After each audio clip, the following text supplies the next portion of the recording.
Hello, good morning, Southpaw. Thank you so much for the raid. Sorry that I was still grabbing my coffee. Let me get you a shout out.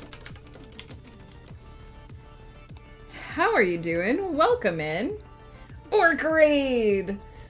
Mariachi build log, hello, hello. How's it going? Exiled Faye, I saw you're hanging out as well. Something lurking, learned a new process at work, need to practice while it's fresh. No worries at all. Hopefully we can be a chill backdrop for you while you're taking care of that practice.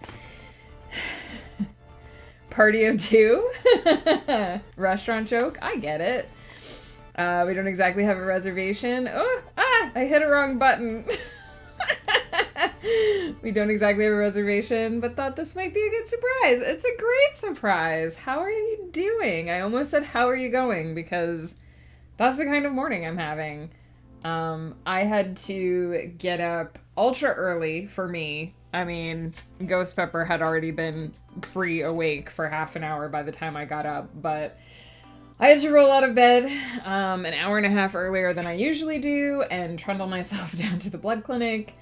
And let's just say it broke my brain because I have been all over the place since then.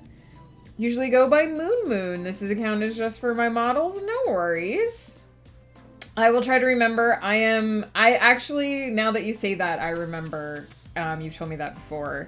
I'm horrible with names. I do apologize. And also, my brain is broken today, apparently. I may have forgotten how crosswalks work on the way home. It's fine. I'm alive. I made it.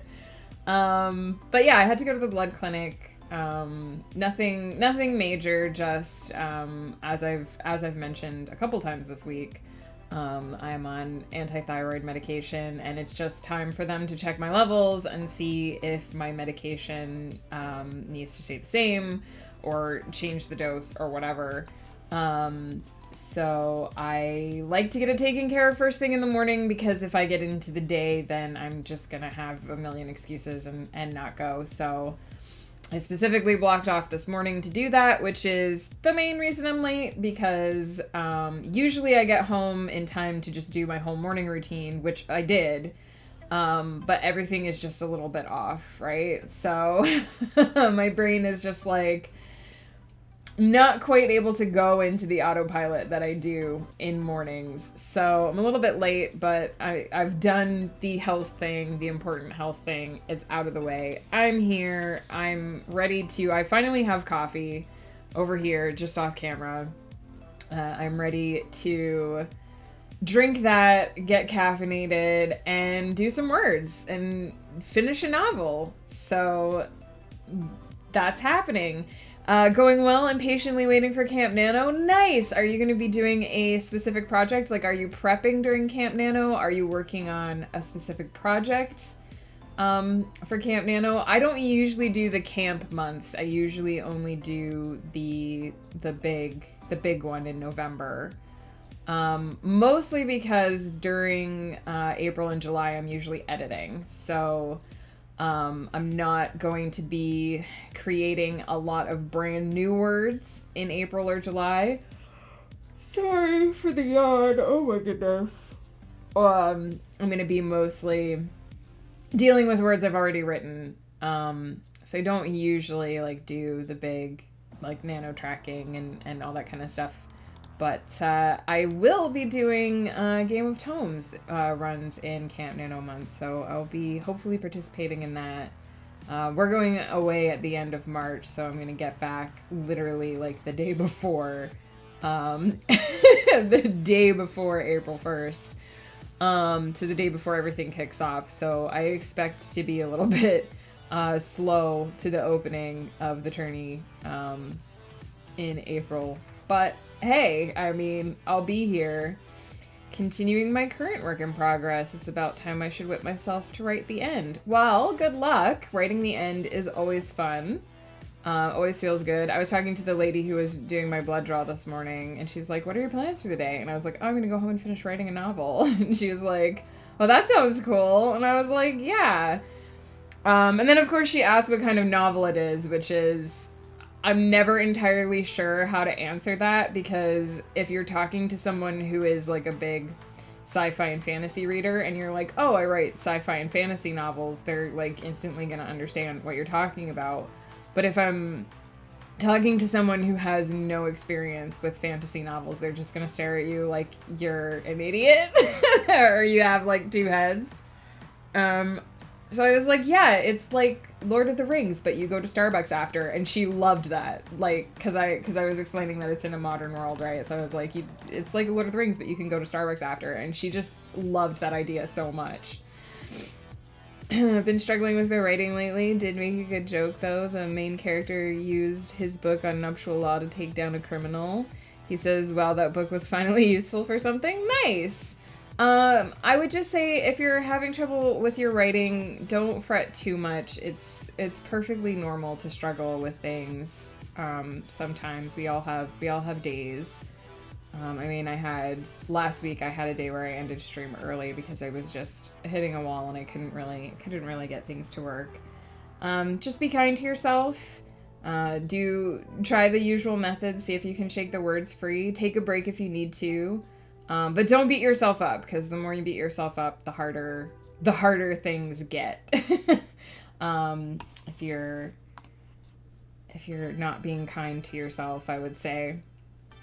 So yeah, I kind of already mentioned what the big plan is for today, but today we're finishing Beyond the Moon's Beams. So I've mentioned a couple times how I structure my work with my big projects I write in trilogies. So Beyond the Moon's Beams is actually books 10, 11, and 12 of the Aruvalia Chronicles. The proper title for book 12 is Vengeance After Mercy. So that's the book that we're finishing today. But it finishes both. It finishes the book and the trilogy. So that's what we're doing today. There's one scene left. It's a bit of falling action. And as I mentioned on, what day is it? I mentioned Monday. It's Wednesday, right? I don't even know. I need more coffee. I don't even know what day it is at this point.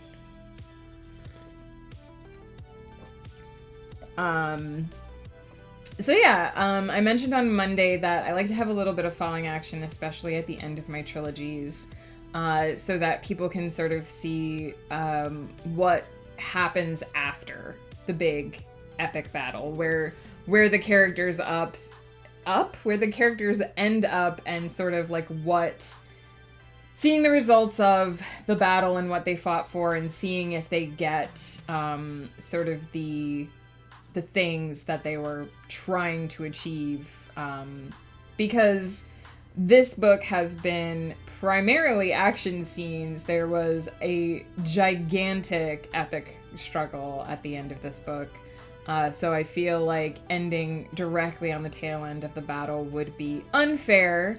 The characters deserve to see the outcome of what they fought for, and the readers deserve to see that as well. So I do like to occasionally have scenes like that give you that payoff, that let you see where everybody ends up in the end. And sorry, I'm trying to get my brain working. Pi, hello. How are you? I'm gonna wait until the hydrates stop coming in to do them. So yeah, that's what we're working on today. It should be a fairly easy scene to write. Thank you, Pi. I do appreciate it. I'm gonna do those hydrates as coffee as well, because I need it. I write modern fantasy horror mayhem. I mean, sounds accurate to me. I know almost nothing about the horror genre, so you can tell me whatever and I'll believe it.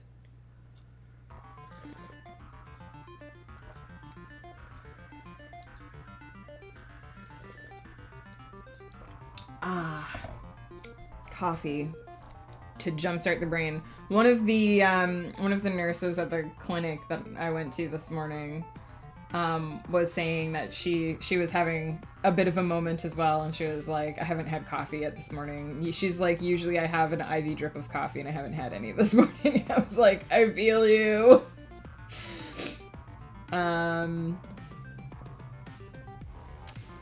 So yeah, I like to have a little bit of falling action at the end of my big epic battles. I was mentioning on Monday that, like, sometimes a story just ends at the end of the climax, and that's fine for the most part, but it's always a pet peeve of mine. I mentioned crime shows because I've been watching Criminal Minds, and so it happened again last night. I watched an episode of Criminal Minds where a boy was kidnapped and then his mother was murdered. And they just didn't acknowledge, after they caught the killer, what happened to this boy. It's like, he doesn't have parents because mom was a single mom, so where does he end up after this whole ordeal that he went through? Who's looking after this boy? Who's raising this boy? The show just cuts away before it tells you. And sometimes I'm like... Because sometimes it's really obvious, right? They have this big emotional scene, and it's like, well, that guy killed people, so he's going to jail, even if they don't show it, you know? But I was just like, what happens to this boy who raises him? So I like to have enough falling action at the end of my novels that you know what happens to the people who did the things. Clicky clacks are coming, Woof. How are you? Are you working from home today? How's it going? If you're a character in my story, you'll probably die within 2 minutes of your introduction. Rough. That sounds rough. Pie? No, you can't kill Pie. Pie is our sweet pie. What would we do without Pie?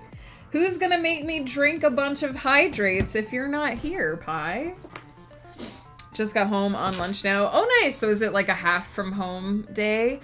I am very slowly waking up my brain. I may have forgotten how crosswalks work on the way home. I may have almost walked into traffic. I didn't. I may almost have.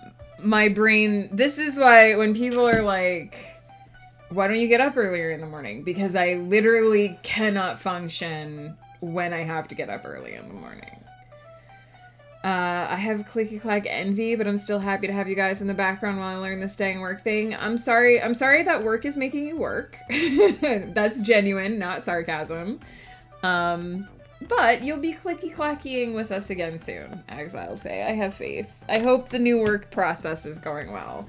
I always hate it when something is new or gets changed, so I understand wanting to make sure you've got it down before you have to, like, rely on it. Can I even plug my headphones in today? Can I be a functional human today? Stay tuned to find out. How is the day treating you, Woof? Aside from my brain not necessarily wanting to function, I'm doing pretty good, in all honesty. I finally got the blood clinic thing out of the way, so now I wait to hear from my doctor. I check my inbox incessantly to see if that's happened. And I hope for good news. And meanwhile, I finish a book. Where's my writing sounds?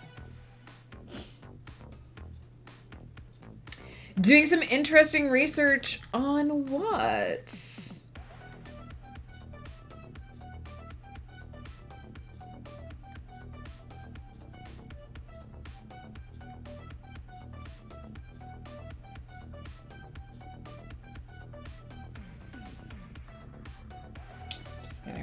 Just getting my white noise set up here so that it's ready to go when we start the sprinting. I think I did not change my timer, so I think we're still at 20 minutes. Let me just flip it on long enough to check. Maybe. There it goes. Okay, perfect.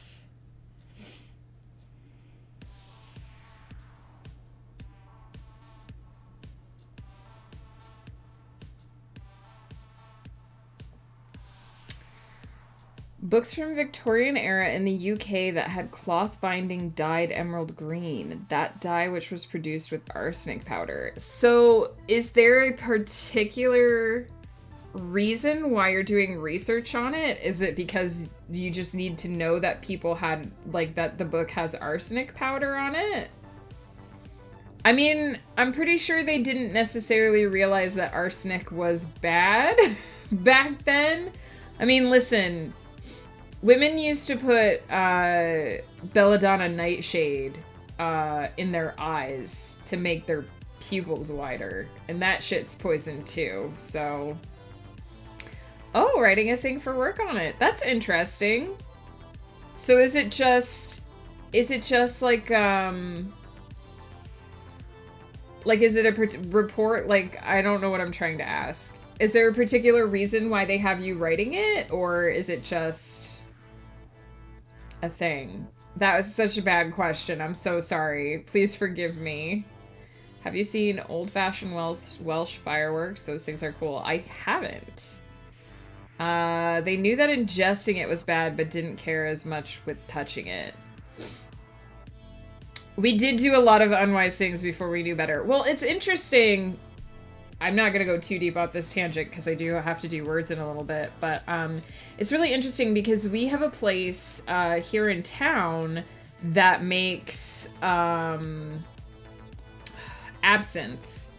And absinthe can be considered very taboo by a lot of drinkers and a lot of producers, distillers, and whatnot. And the reason is because back in the day, when they first started making absinthe, there's wormwood in absinthe. And that can make you hallucinate.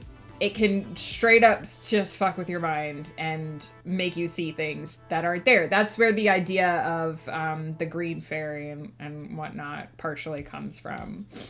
I tried absinthe once and it was underwhelmed. I don't like it because it has licorice. And I am not a huge fan of licorice. It tastes like liquid licorice, really.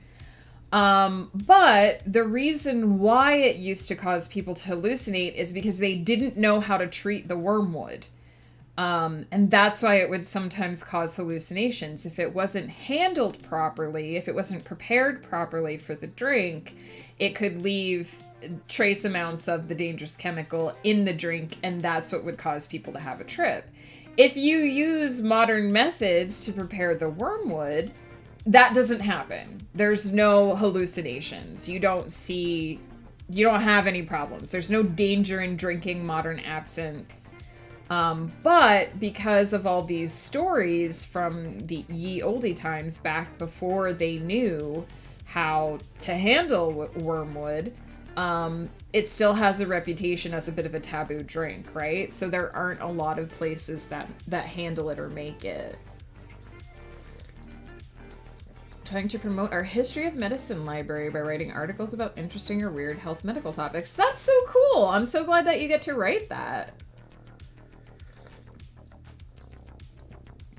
Basically, it was gunpowder and holes drilled in rocks linked to each other with channels of more powder. Light the fuse and the powder burns into the holes. Nice. I mean, honestly, they had gunpowder in China well before we had it in the West, and they primarily used it for fireworks at first. That was its first use. I have seen old style Chinese fireworks, and they look fucking dangerous as hell, but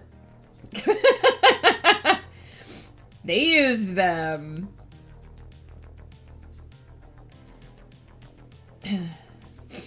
So yeah, just interesting little things that I know. I've learned so much about like the history of the development of certain types of alcohol since we moved here, because they make everything here. They grow wine grapes here, they make all kinds of spirits here. And actually, one thing we learned from one of our tours is that whiskey and let me give it now. Whiskey and gin and there's one other one, but they all come from the same process.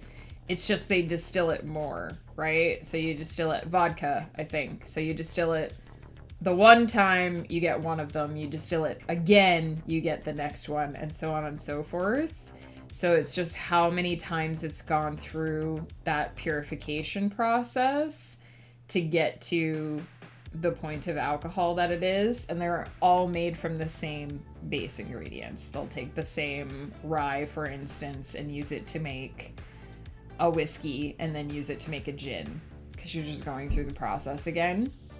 And they have these giant stills, which are so cool the way that they work. I don't think we've ever actually seen the stills while they're running. We usually see them while they're dormant. But the process is basically that they have this giant drum, usually copper, that they put the ingredients in, that they put the brew that's going to become the alcohol in, and then they heat it up so that it has this big tall, I don't know if you'd call it a tube, but it has this big tall bit at the top, and they basically get the steam to go up through that part, and that's what they capture, is the part that's steamed, and they capture that and then turn it back into liquid. I'm not doing the process justice. It's super fascinating. And then usually what they'll do is they'll take it out of the still and they'll put it into, if in the case of like a whiskey or whatever, they'll put it into a barrel for finishing. And then it gets set aside to age. And the first little bit that comes off, the first bit that's super extra alcohol-y, that's the moonshine. And again, that's why moonshine has such a bad reputation, is that first part that comes out of, even in modern stills, that first part that it dispenses out is way more alcohol content than the rest of it. And you're not supposed to drink that part because the alcoholic content is too high. So if you're not careful, if you were back in the day when people were trying to steal moonshine, that's why moonshine has such a bad reputation too, is because if you drank the wrong bit of it, that's a lot of alcohol.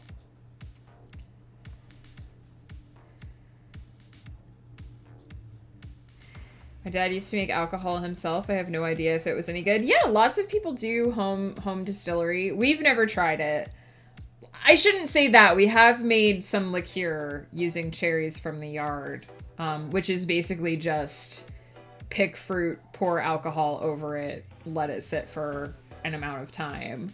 But you can make wine at home. People make beer at home. You can get kits to do it. As long as you have the equipment, really. It's just time. It's just patience.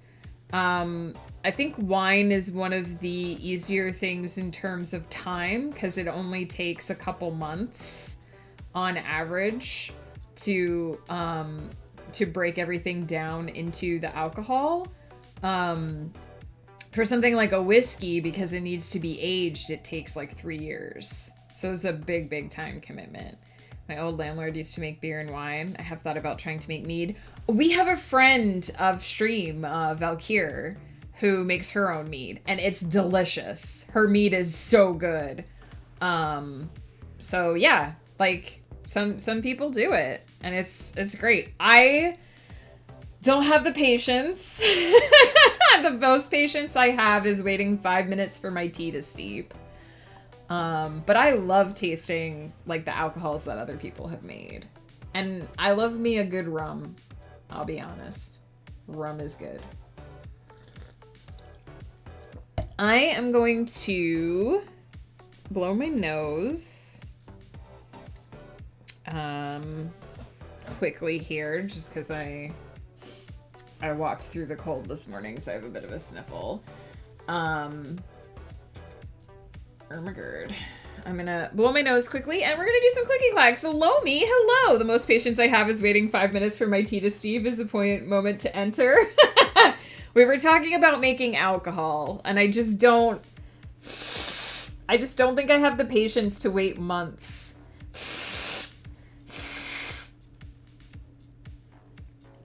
It's the same too. You can make vinegar at home. You just get like a vat that, it doesn't even have to be giant. It can be countertop size. They have one on Sorted Food. They have this thing that you basically, you pour cider into it and it spits out vinegar. But who has the patience? Exactly, Lomi. Ain't got time for that. How's it going, Lomi? What you up to? We're finishing a book today. I barely have time to wait for casks to turn purple in the cellar of our Stardew Valley house. Right? I know that part of it is that we live in a modern world where we have instant access to everything all the time. And so sometimes I do try to remind myself that if something is gonna be really good, you have to wait for it. You have to be willing to wait for it. But also, that's why wineries exist, so that I can go to the liquor store and buy a bottle of wine that's ready for me to drink at a moment's notice, instead of having to wait however many months for a thing to distill in my basement. Attempting to start one today. Nice! First time writing since January, hoping puppy stays asleep under the chair long enough for me to pry 500 words out of my fried and sleep-deprived brain. I hope the puppy does stay asleep, so that you can get some work done. I'm sorry to hear that you guys still aren't getting much rest.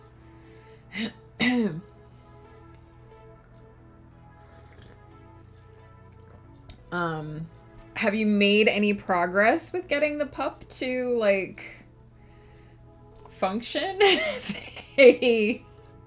as a puppy?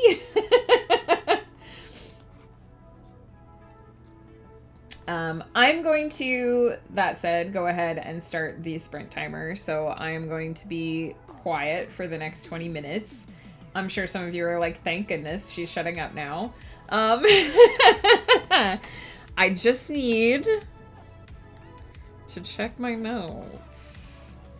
So this is indeed chapter 78.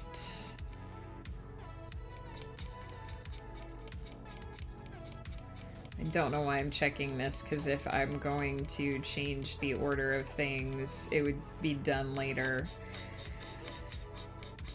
But I might have to change the order of some of these chapter arrangements.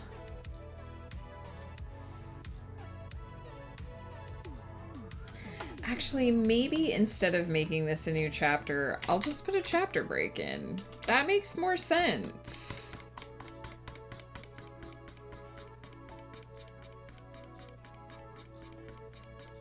That makes more sense.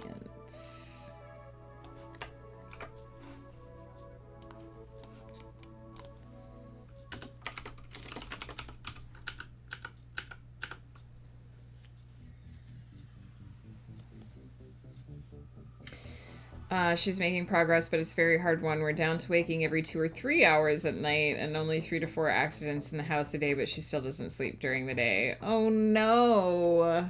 You'd think with all the energy she's probably burning that she would sleep more.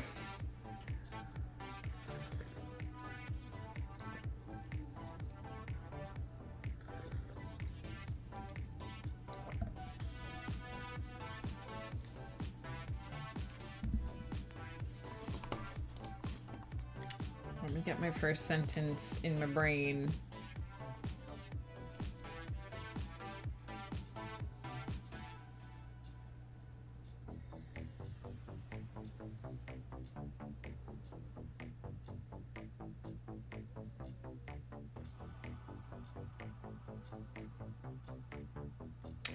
She's like that husky meme about having 2 modes, hyper awake and hyper asleep. No, that makes perfect sense. I know one of our friends has, I don't know if he's a husky, but he's an adjacent type breed if he's not. Our friend Andrew, ATM0, has one that is still fairly young. And he seems like he goes from high energy to down in like 2 seconds. Also, he keeps trying to eat socks. Apparently. From what I've heard. All right, I'm gonna get the sprint timer started. If you're raiding with me, good luck. I hope the words flow for you. If you're working on other things, good luck. And woof, enjoy the rest of your lunch.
Hey, Kiki, how's it going?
Dino Nuggy 55, thank you so much for the follow. Welcome in.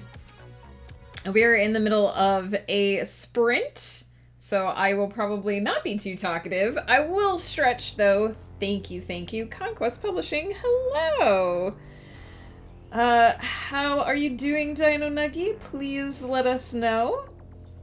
Kiki, thank you for the hydrate. Look at you guys taking such good care of me this morning.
Dino Nuggy, glad to hear you're doing good. Conquest Publishing, working on a Game of Tones video with a test template. Nice! Good luck. I was planning to spend the first part of the year learning how to do videos for Game of Tones, and guess how much time I've had to do that?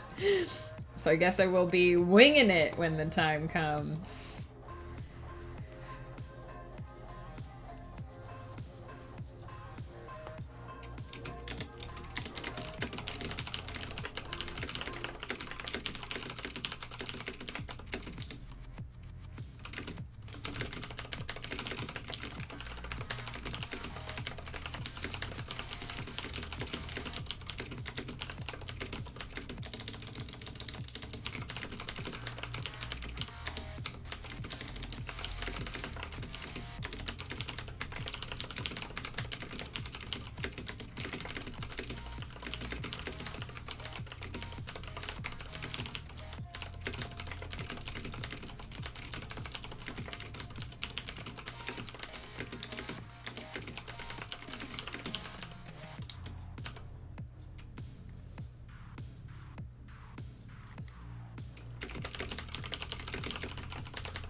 The kids can help with teaching me how to make videos.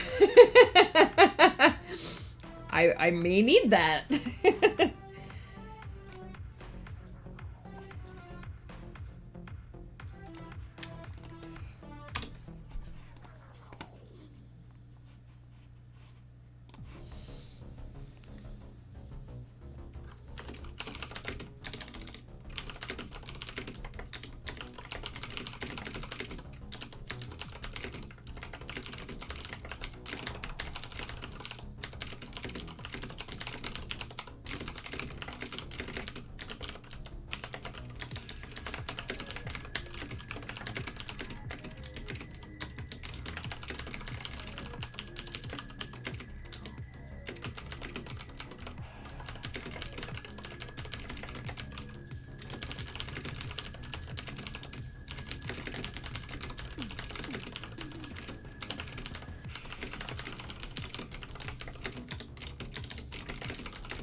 All right. Break time. That was 1,055 words, and I'm pretty happy with them. Nice. I'm aiming for around 3,000 to wrap up this book, so we'll see how it goes. Let me see what I missed during break. I love the villain of this story. He's a construction worker from England, fired and charged with negligent homicide. Before the police could arrest him, he fled to Canada. Interesting choice, since Canada is still part of the Commonwealth. Or he changed his name to Bob Tobias Builder and got a job at an airline company, but was fired years later for lying on his resume. Interesting. Haven't written a good villain in a while. Currently, my antagonists can be vaguely described as the system. I mean, the system makes a good antagonist, just saying. Through Into Deep, though Into Deep does have a villain, we just don't discover him until the second act. Interesting. I did something kind of similar with Aruvalia Chronicles. There is an obvious antagonist, but you don't really see him on camera until kind of the end of book 2. You just kind of hear about him in the background before you finally see him for a while. Does anyone know how likely it would be for a guy with no flight experience to be able to find and use the radio of a Boeing 727? I do not know. I know that there are like flight simulator type things that people can access in today's world, but I know nothing about the inside of a Boeing 727, so I unfortunately would not be able to answer that. Can't believe I cut some words out. Sometimes you gotta cut words, Kiki. It's okay. It's part of the process. YouTube has a few crash course shows. One of them, they guided a passenger to land a plane. Interesting. I would be so terrified. Although I do know that today, like in today's world, the computer does do a lot of the flying, not to discount like pilots or anything or the skill required to fly a plane. But a lot of it is computer assisted these days. At least in the big planes.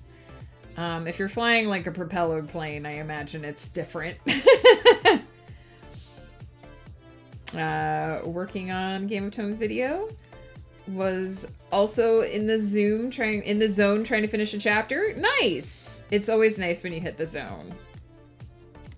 Or just do them with your guidance. Oh, well, I appreciate that, Conquest Publishing. I might have to take you up on that because, as I mentioned earlier, we're going away at the end of March. So pretty much all of my preparation time for the lead up to the next Game of Thrones tourney is going to be non-existent.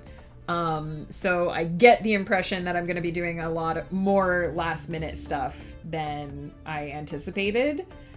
Because the time that I was originally planning to use for having like a buffer to do house lore and stuff, I'm gonna be on the other side of the country. So I definitely appreciate that everyone over in Game of Thrones is so helpful when it comes to like learning how to put things together and guiding people through, because I would be totally lost. I love Sterner because I can add notes under a chapter because I redo chapters, but I'm not deleting everything. Yeah, I definitely have a different, I just copy my manuscript over into a new file whenever I change anything, so I can always go back and look at how I had it originally. And then I always, if I accidentally cut too much, which happens from time to time, I can go back and do a compare and see what I cut that I shouldn't have and restore it. And you never know when the stuff that you've deleted from one book is going to be helpful in another. So some samples on Discord on Game of Tone under Aegeus. Well, thank you for letting me know. I'll take a look. I know last November, some people helped me put together some filking videos and stuff, and I seriously appreciated that. My goal is to one day be able to also help with that stuff so that I'm not just throwing audio files at people, but life has been crazy. I honestly cannot believe that it's March. It still very much feels like January in my brain. And I feel like this year has just been moving at lightning speed. I don't know if it's because, I think it's partly because we were supposed to go on a trip in December, and that didn't happen because we were basically snowed in and our flights were canceled.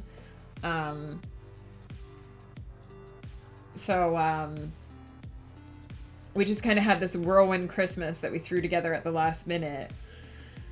And then since then, there's been a ton of stuff to do, and we rescheduled our Christmas trip for March. And so it feels like there's just been this really compressed period of time in which all this stuff needs to get done. And then this unexpected vacation that was supposed to happen 2 months ago, 3 months ago.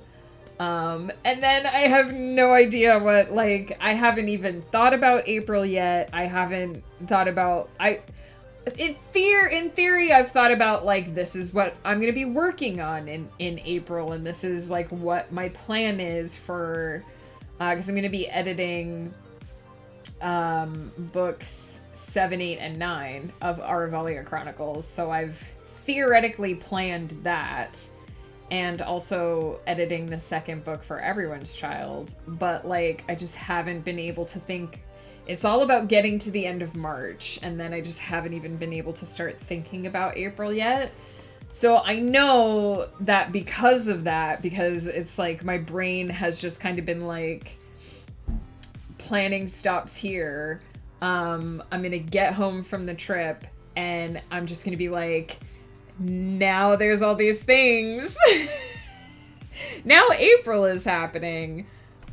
So I know there's going to be a hot minute at the beginning of April where I'm just like, okay, here's the list of things that needs to get done, and go. So that'll be interesting. But I am hoping also that as I get stuff crossed off the list before we go, maybe I'll be able to do some planning for, it's just, I was saying on Monday that the way these things always go is that there ends up being like a list of this many things that needs to get done before the trip, and a list of how much time I have to fit it in, and the amount of time that I have to fit the tasks that need finished before we go is always less than it would take to do the whole task of things. And it's because, I don't know about you guys, but I'm one of those people who, when I leave for a big trip, because we're going to be gone, I think 11 days, so just shy of 2 weeks.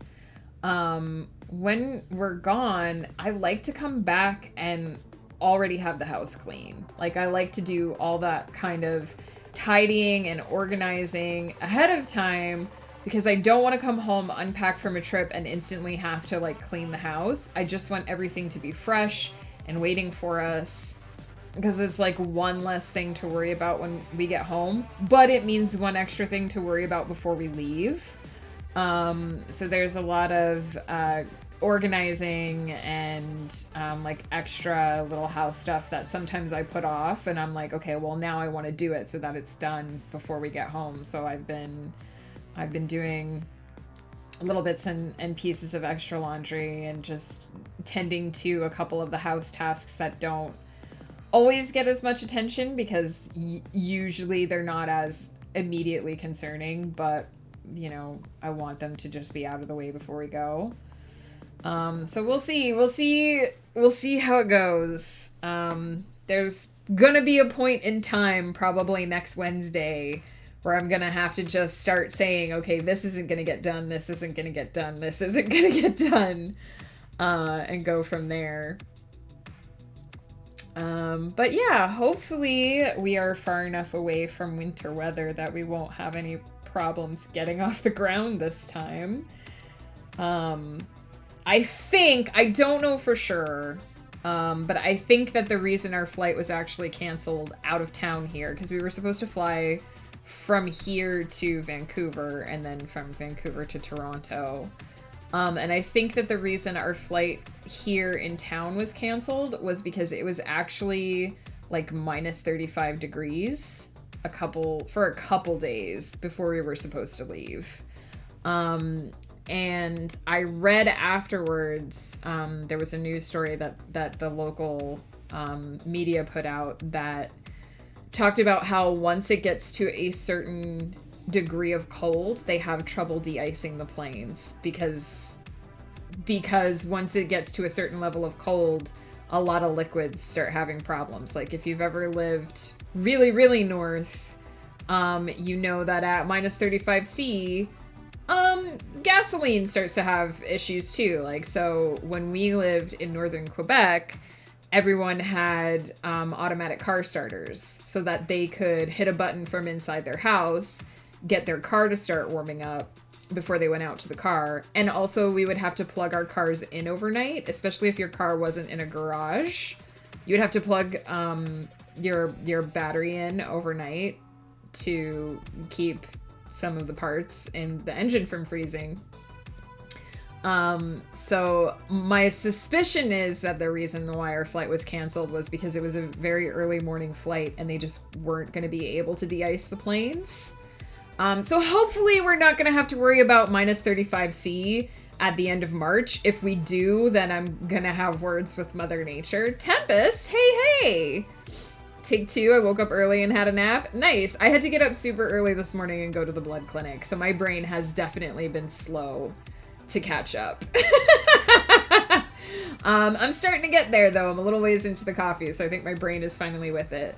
Was listening to thunder and rain to calm my mind. I do the same thing, Kiki. I actually have my white noise combo today is Tin Roof Rain. So I'm using mynoise.net, which is an amazing place. I have to remember to go on there and throw them a tenner because I haven't in a while. They have tons of different sound generators. So I'm using Tin Roof Rain, which is what it sounds like. It's rain striking a tin roof. And I also have Telecaster Licks, which is just this very sort of gentle, melancholic guitar riff running sort of underneath the rain. And that's my mood music. Oh my god. My mood music for this particular project. I tend to have a pair of generators that I use for each project. I almost always use the Tin Roof Rain because it's my favorite sound on there. I love the sound of rain striking a tin roof. But I use Telecaster Licks for Aruvalia Chronicles. There's one called Conquistadors that I use for Everyone's Child. And I have another project that I work on off stream because it's for my pen name and it's very secret. And I use a generator called City Rain for that one. So I layer the rain. It's very cool. Should grab some coffee soon. I agree. I do not know how to function without coffee. Listen to wolves howling. I used to have a lot of anxiety with thunder too, but we don't get a lot of thunderstorms in the area where we live now, so I've come to sort of appreciate it, especially if it's fake. But we get like 1 or 2 really big thunderstorms here a year, and I love them. But that's it. We only get the 1 or 2. So, and they usually happen like midsummer. Speaking of coffee, I'm gonna go give mine a quick reheat and use the restroom while I'm at it. So everybody take a quick break. If you need to, get up, walk around, stretch, grab a drink. Remember to take your medication because I almost forgot to take mine this morning, even though I had to get up early and go to the blood clinic specifically because of my medication. So if you are on regular medication and you take it at a set time, remember to check if you took it. And remember to take it because it's important. I'm a weirdo who tends to write to music with lyrics like stuff from Encanto or classic rock. I mean, I used to always do that too. I just found that at a certain point the lyrics started to distract me. So if you can write through the lyrics, like, good on. I would 100% do that. I have playlists for all my projects too. Art by Words, thank you so much for the follow. Welcome in. How are you? I would 100% write to my project playlists if they didn't distract the hell out of me.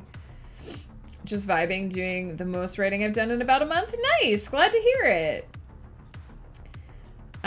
Lyrics are so distracting now. I know, right? Like, I set aside time to listen to my project playlists that have lyrics because I can't do them while I'm writing.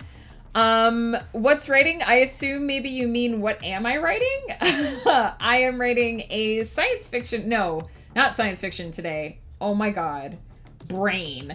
I am writing a fantasy novel today, a high fantasy novel. I also write science fiction, but not today. Writing a high fantasy novel that takes place in a modern world, so like our world. You can go down the street and grab some magical Starbucks. And we're just wrapping up. We're actually wrapping up this novel today. It's book 12 in a series. We're doing a bit of falling action after the big epic climactic battle. My characters are sort of dealing with the aftermath. I am gonna take that quick break now, just 2 minutes, so that I can use the restroom and reheat my coffee, and I will be back.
I am back.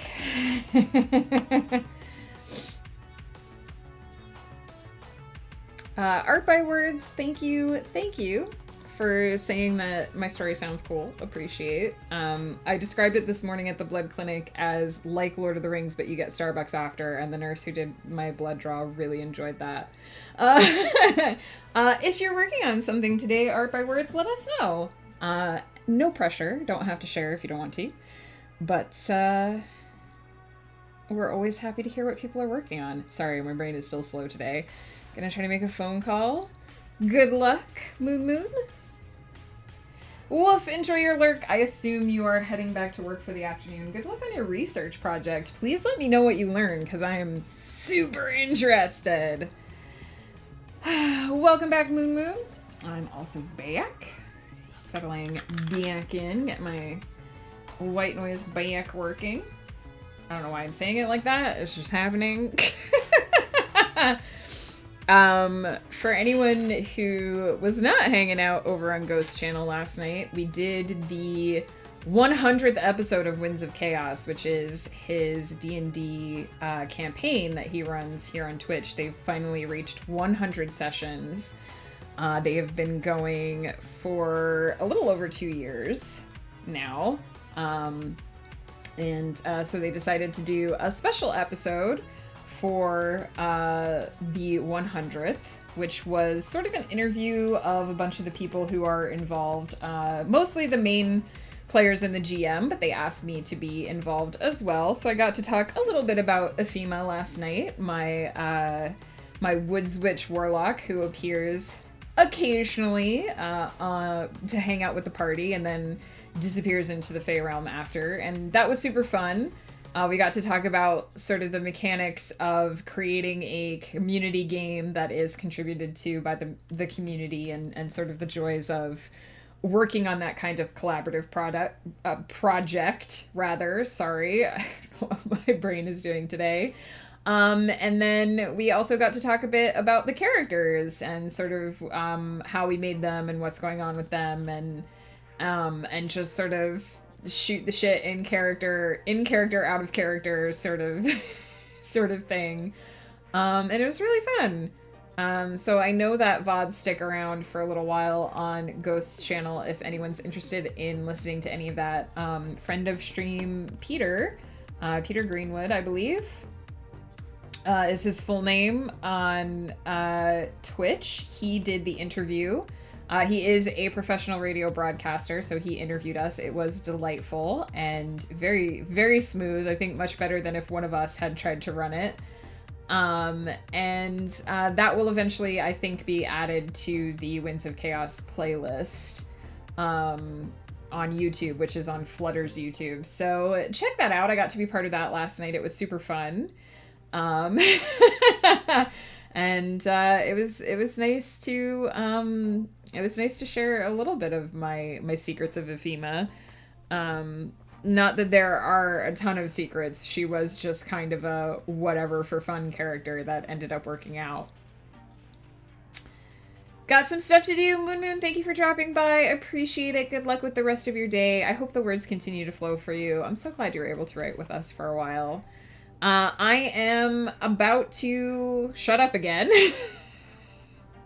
And start that sprint timer again and just get some more clicky clacks in here. Every now and then my keyboard adds an extra space and I don't like it. Oh, I just saw what you posted on the Discord, Exiled Faye. That's so cute.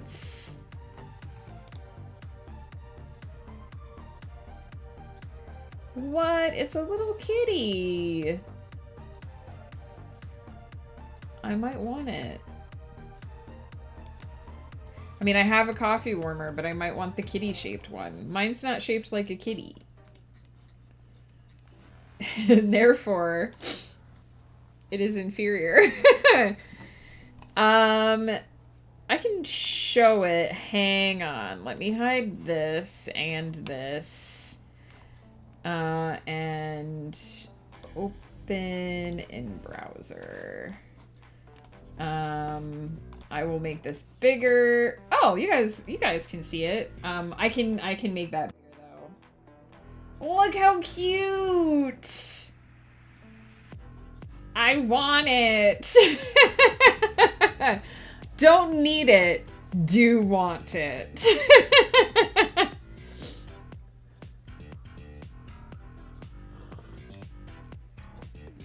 I wonder if you can, like, I'll have to actually look it up afterwards. I wonder if you can, because if it displays the temperature, I wonder if that means you can change the temperature as well. Also, I like how it says electric beverage warmer plate for coffee, cocoa, tea, water, and milk, not include cup. I thought it meant the water, tea, cocoa, and milk were not included, and I was like, yeah, who would expect? It is a coffee warmer plus a lifetime supply of coffee, cocoa, tea, water, and milk. Expectations. Thank you for sharing that, Exiled Fae. I appreciate it. I'd be concerned if my electric device came with water, right? Like... Alright, I am losing all my buttons. Why is my brain just so far out to lunch today? I can't explain. It can only be because I was mid-dream when my alarm went off this morning. Like, my brain was doing something else. I don't even remember the dream. I don't even remember what I was doing in the dream or what was important about the dream, but I know I was in a dream and I heard the alarm go off, and it was one of those things where I heard the alarm in the dream and I was like, what's that noise? And then I realized it was my alarm going off. And like lately, I have got my sleep schedule down to the point where I'm usually like half awake when my alarm goes off. So it's not that big of a jolt. But this is like, I was dead asleep. I was dreaming. And I woke up really groggily. And I just feel like my brain is so annoyed that I interrupted what it was doing to get up and go to the blood clinic this morning that it just will not fully focus on anything today. So I apologize if I just literally start saying nonsense. It's that kind of day. But I'm gonna shut up and I'm gonna clicky clack and hopefully my brain will connect with that. We'll find out. We'll get there.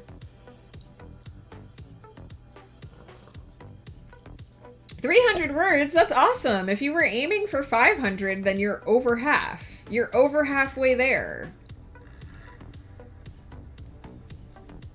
You've done the bulk of it. You're gonna get it. I believe in you.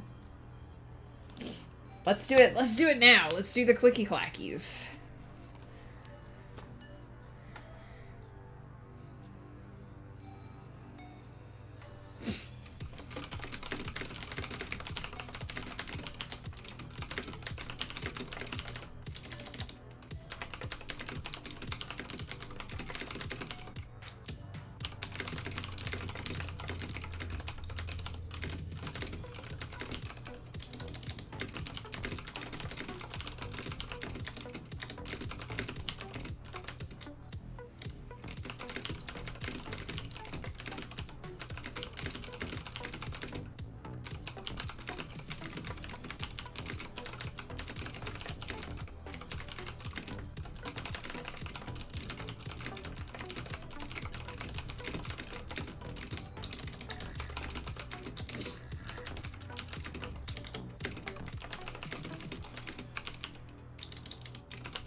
I'm gonna sneeze, possibly. It's hard to write anything after a month of not. I'm gonna sneeze, I'm sorry. I'm not gonna sneeze. It was like right there. I feel you as well. It is hard when you take a break and then you try to go back to it and you just can't get your fingers to go as fast as you want them to go. Or your brain, for that matter.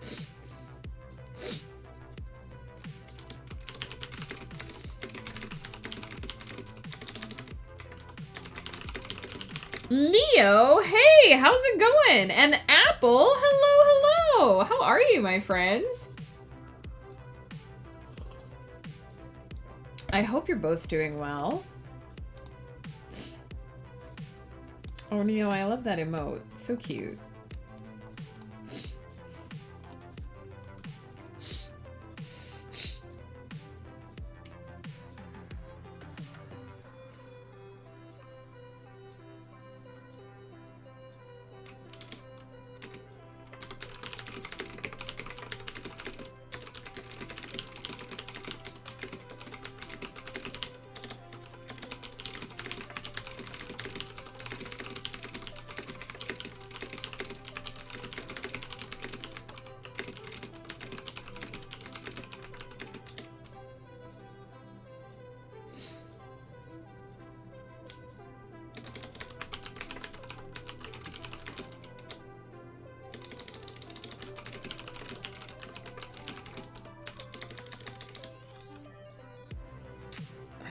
That sentence has now become editing me's problem.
Doing well. Glad to hear it, Seals Apple. Doing okay, Neo. I hope you're still resting. I hope you're taking care of yourself. Are you still on that medication, Neo? Or have you been able to go off of it? Fight scenes, Megan's #1 rule. Fight scenes everywhere. I mean, I write them when they're necessary. I'm glad to hear you like your fight scene from yesterday, Exiled Faye. That is very important, especially with the fight scene.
Fight scenes are great, but also exhausting. Exactly. Still on the medication. Next week I'll check my blood to see if it's necessary. Well, fingers and toes crossed that you'll be able to get off the medication sooner rather than later. Especially if it's making you tired and all that. It would be nice if you didn't have to take it anymore. I just had my blood checked this morning to find out how much of my medication I need to keep taking, so I feel you.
just finishing up this thought so that I don't forget anything.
All right, I know I overwrote that.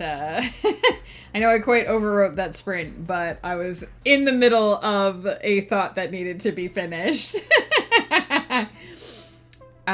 Feeling tired all the time is annoying. I know, Neo. I have had that feeling before, and it just takes so much extra energy to do anything. But you need that rest right now. If it's anticoagulant, if an accident happens when I cook, the bleeding never stops. Yeah, I imagine you have to be extra careful while you're on this medication. But the bright time is I can spend time with my mother. Well, it's good that there's a bright side. I always underestimate how much this creamer fluffs up. Didn't leave much room for the coffee. Oh no! Exiled Faye! Gotta have enough coffee for your creamer. Let's see how many words I did with that extra long sprint.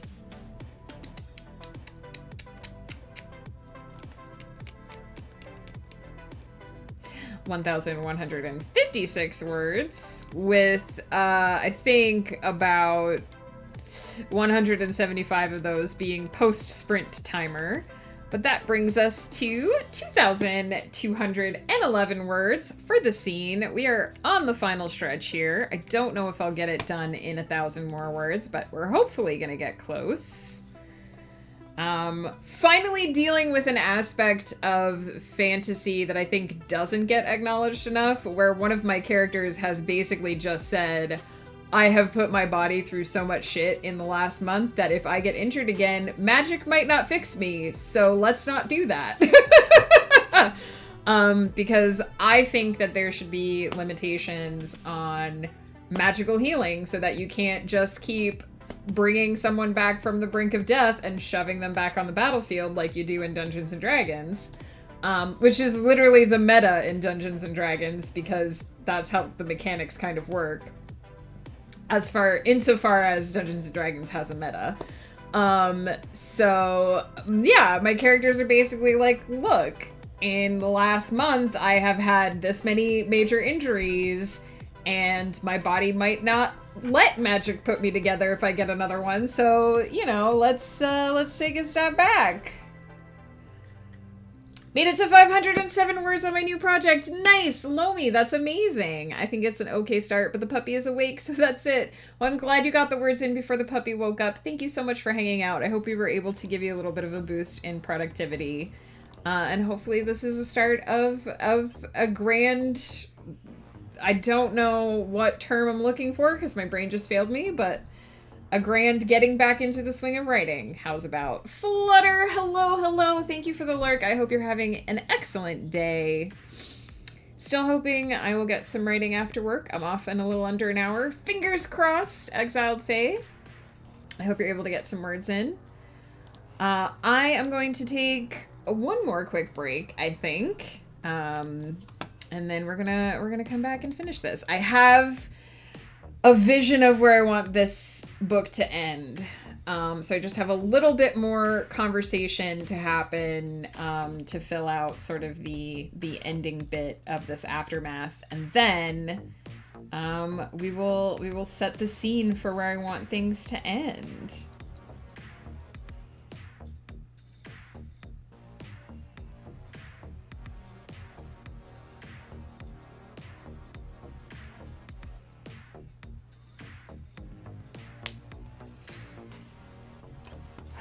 I try not to drag out the ends of my books too long, but like I said, I like to have at least enough that it acknowledges all of the things that have happened that were hard and gives you at least a little bit of a glimpse of what the characters are going to be doing post-battle. So I will be right back and we'll do more clicky clackies. I keep losing my be right back. I should really move these because it goes... my display, and then right under it is my outro screen, so I keep almost clicking on the outro screen, but we're not ending, we're just be right backing. So I'll be right back, and I'll use the right screen.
Whoops. Almost flash spoilers there. Ooh, it's a good thing Wolf is hopefully not watching closely. I'm back. Let me just settle in with my comfy blanket and my hand socks. And we will get going on the last bit of this book.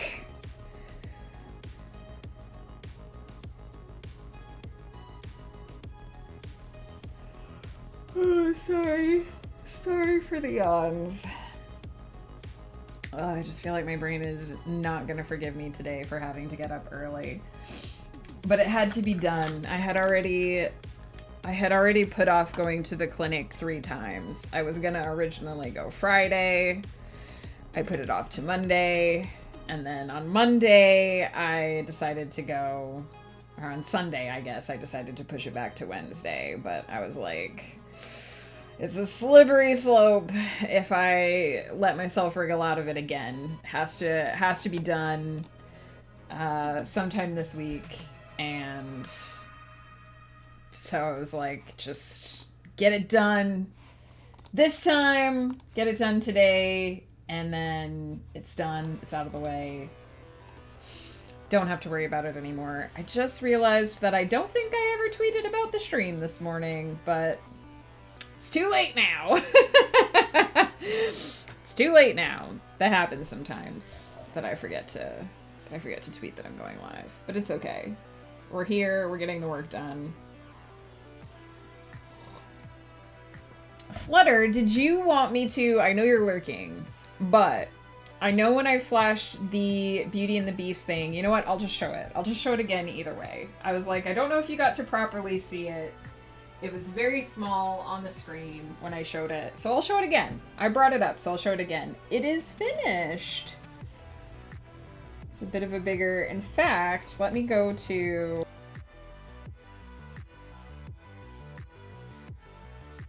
different one? That's this camera? Yeah, there we go. So it's finished now. I feel like getting the details, like getting the outline on, really toned down her... I felt like her skin tone was like really dark / bright until I got the outline on, and then I feel like it toned it down quite a bit, so it looks really good now that it's done. I did change a few of the detail lines because I felt they looked better. Sometimes I just redo a stitch like 3 or 4 times. The French knots are a little bit inconsistent because I'm not quite as good at those. But I think it turned out well. You can still see the wrinkles. I've been ironing it a little bit. You can still see the wrinkles up close of where it was in the hoop. But I think I've got it mostly flat now. So I'm really happy with it. And then if I switch to...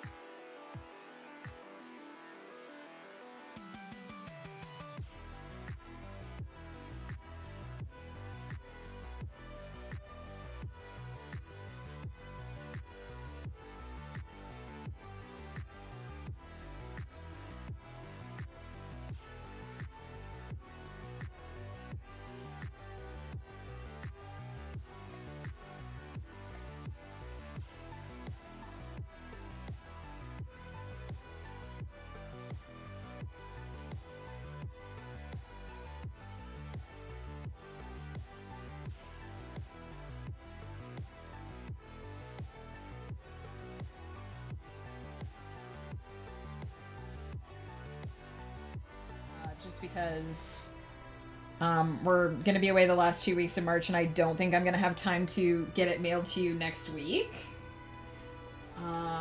I might also be planning to do a little something extra with the extra thread, because I had a bunch of extra threads that didn't even get cut. So I might be planning to do something with those to send you a little extra something in the package, but expect me to chase after you for your address so I can mail those in April. And hopefully I'll get it to you then. So I'm really happy with it. The details were quite fiddly, which I expected. My least favorite part of doing the cross stitch is the back stitching, which is like all those detail lines that are on the top.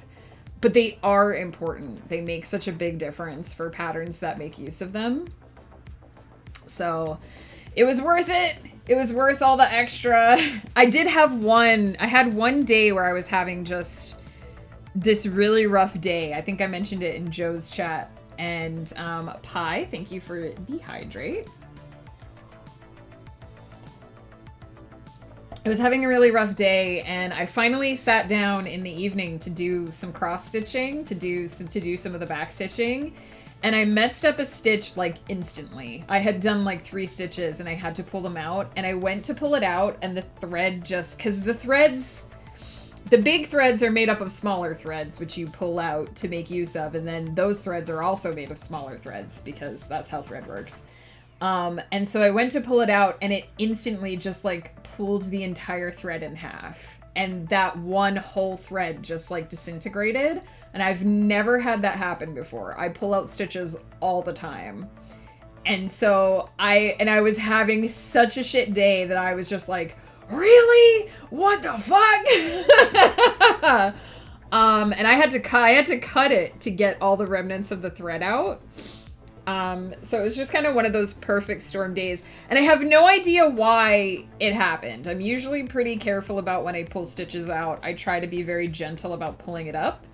But I guess that particular thread was just loosely woven together. And so Megan was like, DM, I would like to rage. Oh, absolutely, Pug. Absolutely. So but I also have this stubborn streak in me too, where if something like that happens with a craft where something goes horribly wrong, which doesn't happen very often. I think I started that in August. And so I think in total, over the course of me doing that whole Beauty and the Beast cross stitch, I think I had 2 major tangles. One, the one I just mentioned, and one that Flutter knows about because I messaged her and I was like, oh fuck, I just did something stupid and I actually like tangled a thread and it was my fault. So I only had 2 like major incidents. But I get to the point where it's like, okay, I should set this aside because that was a big thing and it's going to make me frustrated. But I get this like stubborn streak in me and I'm like, no, I'm doing this. Those stitches are going to happen. So I cut out the thread and I got a new one and I redid it and it's fine. It looks great. Yeah, I definitely had a moment with it where it was like, you've got to be kidding me. That was definitely like the weirdest thing. Well, I'm glad you think it turned out beautifully, Flutter. I'm really happy with it. I'm really excited to get it to you. I'm thinking what I'm gonna do is just kind of roll it gently into a freezer bag, like a freezer Ziploc bag. It'll probably get flattened at some point. So we'll see what type of envelope I end up having to send it in, but I'm gonna put it in a plastic coating so that it won't get damaged. So you might have to iron it or steam it a little bit to get it flat. I mean, I've gotten it pretty decently flat, but it's probably gonna need it again on the other side. But yeah, and then you can just lay it however you would like. Woof's is gonna be even harder because it's like twice as big as yours. I am working on, I can show you guys, maybe. I'm gonna knock everything on the floor, apparently. So Woof's is quite a bit bigger, as you can see, and I've started the final side. So I'm doing the last little bit of hair. This is all neck here that I haven't filled in, so like this is neck and body segment. And so I'm finishing off the last little bit of hair that's on the side there, and so you can kind of start to see the outline of where it finishes. Yeah, I am not looking forward to doing the back stitching on this because it's going to have a fuck ton of back stitching. It's going to look really, like, this is what it's supposed to look like when it's done. It's going to look gorgeous when it's done. But the amount of backstitching that needs to be finished, I might have to take a break midway through. But I already have my Art of Tea one that I'm going to start for vinyl. Which I'm going to actually, once I finish the cross-stitching on the horse, I'm actually going to start that one. So if the backstitching really gets to me and I need to take a break, I'll just take a break and work on vinyls for a little bit and then go back to finishing up the backstitching. But yeah, it's going well. The craft bug bit and I answered. And I've got some other kits over there for the lovely barred owl that are owl related. So I'm excited to start on those. Anyway, tangent. Also, Pug, how are you doing? It's so nice to see you. I know you've been lurking. I hope you've been having a good morning. I think you're in my time zone. If you're not, I hope you're having a good whatever time zone you are in. And Kali, or was it, I think it was Ghost, shared a bit of your notes with us, your like session notes, and damn, I am impressed. Like, I think your D&D session notes are more detailed than my novel outlines.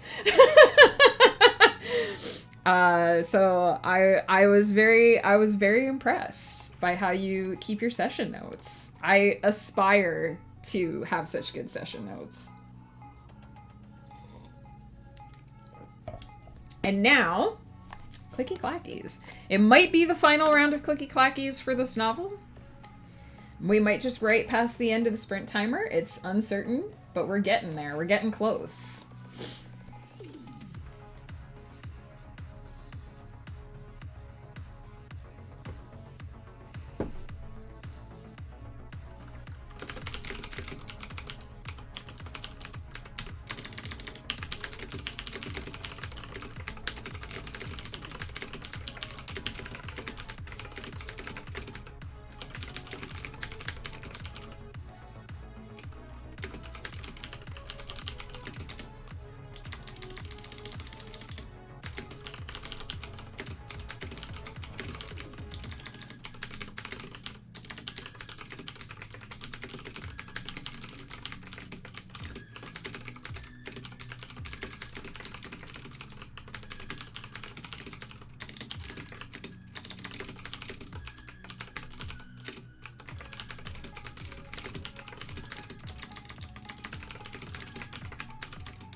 I have some coffee. I'm going to a Japanese steakhouse tomorrow with my sister for mutual graduations from nursing school. Pug, first of all, congratulations on your graduation. And second of all, that sounds delicious. I spend way too much time on my D&D notes. I don't think that that's the case at all. I think your D&D notes are amazing. Like I said, I aspire to be that organized with my D&D notes.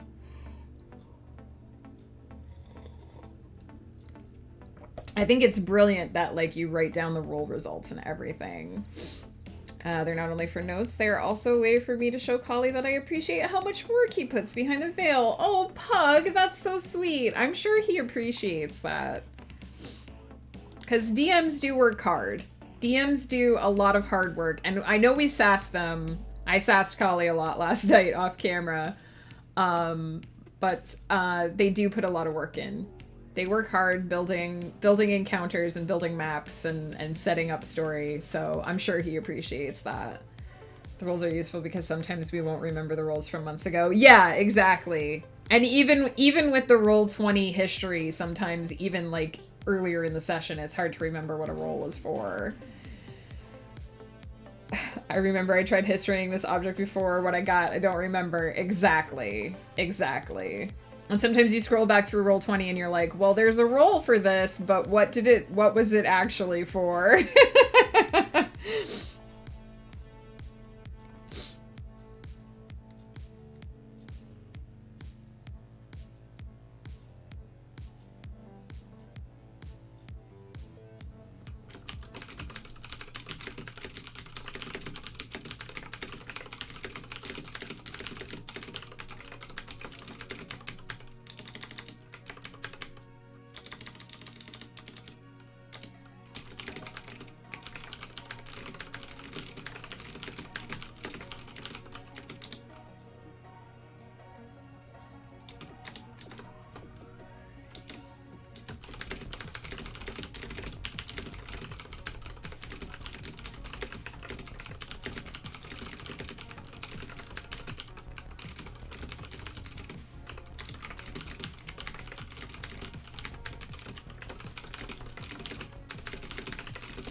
It'll say like performance 6, and you're like, I'm looking for a stonemason. Check this.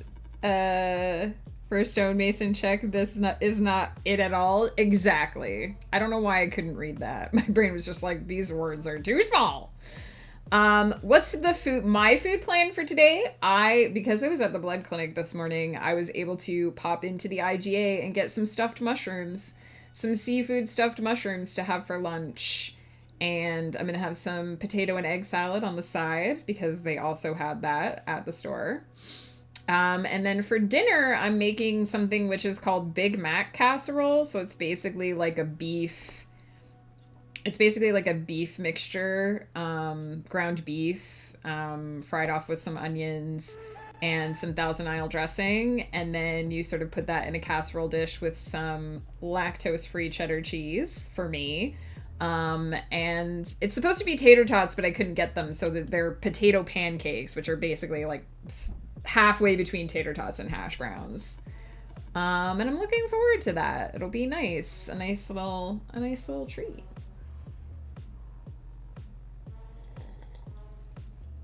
So that's my food plan for the day.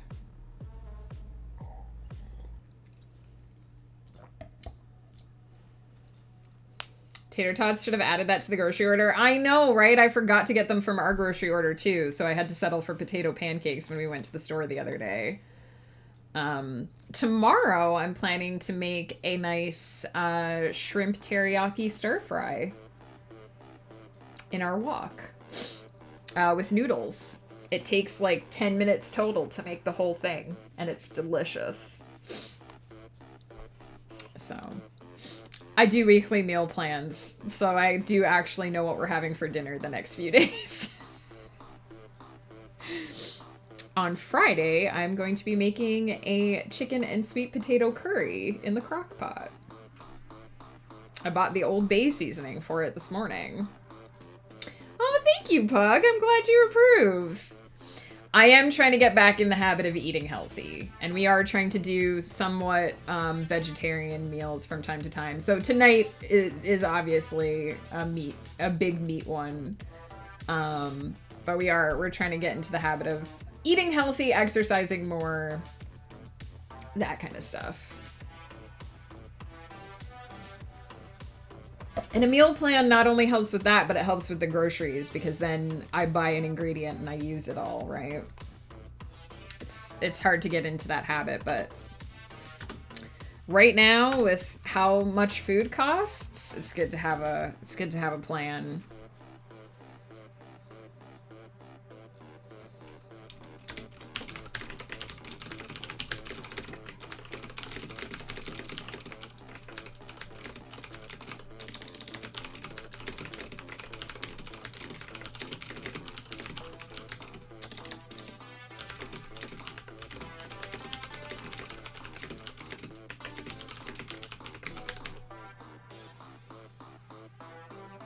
We got to be prepared. Exactly. It helps. Neil, I will read that at the break, because it's a bit of a longer post. I'm not ignoring you, I promise.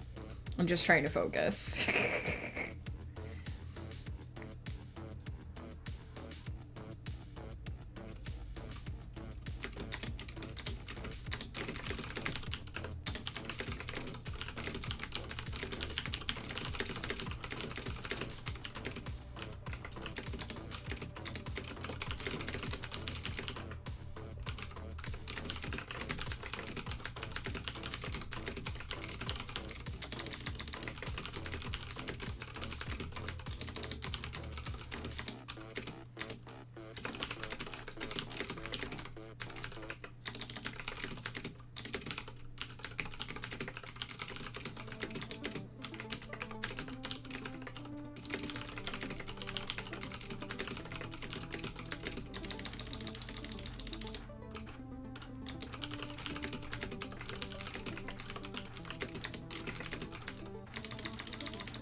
Smeagol is free! I assume that means you're free for writing Exiled Fae. Enjoy. Or whatever you want to do. Enjoy. You're free.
Alright, I have one little bit left, but I am in the final phase. I have set up the final scene. It's gonna be super sweet, you guys. Let's see what Neo had to say. Arrogant gods are getting owned by the so-called inferior god of nothing. They think he's weak and useless. The other gods call him sewer god because they throw everything in his realm. His realm is made of nothing, infinite nothing, but they know that... But little that they know is he might have nothing, but knows absolutely everything, unlike the other gods. My brain got confused there. He's getting his straight from this nothingness, and now he's like, okay, so now I rule everything, and you can't stop me. Oh, dang. I'm glad you are enjoying what you're writing, Neo. That always makes the process feel that much better. And more satisfying. I'm probably just gonna keep tippy-tap typing over here, and finish this off, so finish it, so that we can do a raid. But let's see how much I wrote in that last...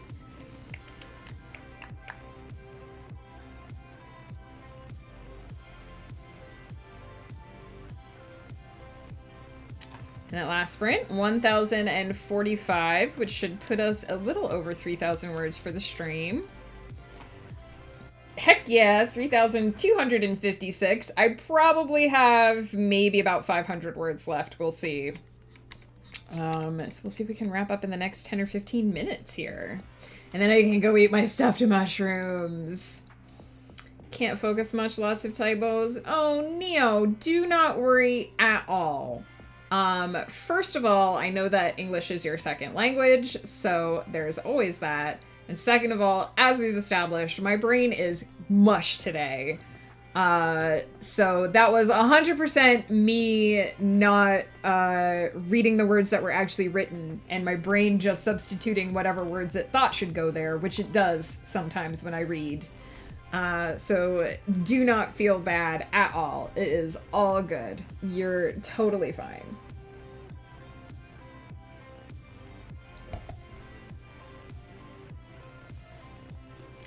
That was me not writing correctly. Even if it was you not writing correctly, I will say it's still fine.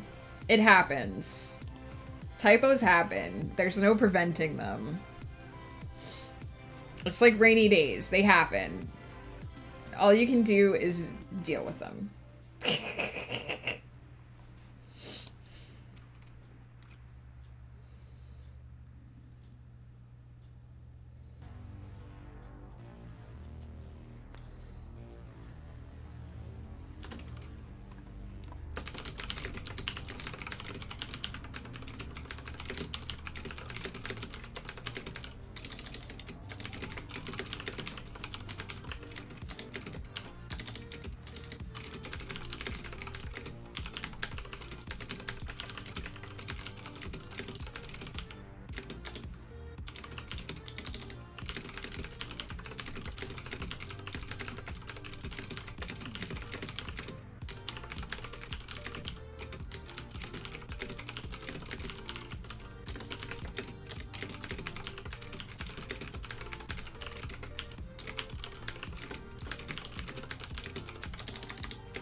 I'm not sure what you're refusing, Neo, but it's okay.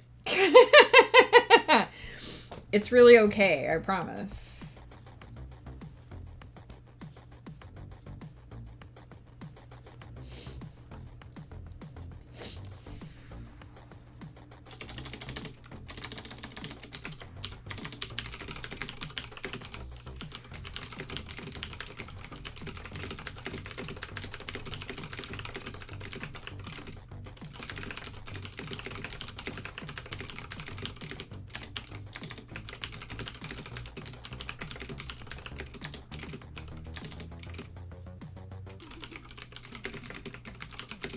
Peter, how's it going? I'm not sure what we're talking about, but I'm just taking an average. We're talking about it being okay if Neo typoed a bit.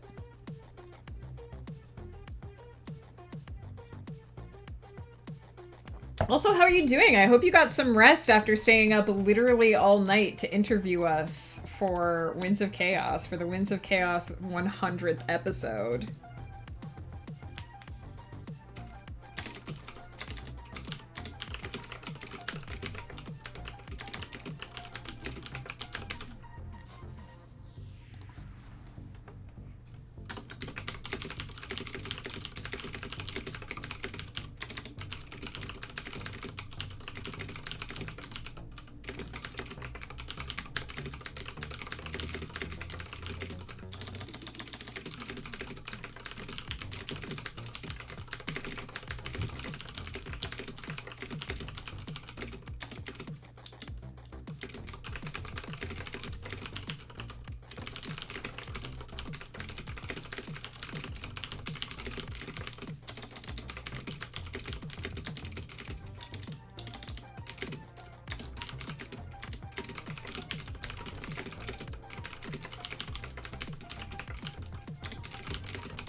Hey Sky, how's it going? Just here to simp over these adorable fingerless gloves. Aren't they wonderful though? And they're so comfy. We've got blue today. I had I think it was red yesterday. I had the dark red yesterday.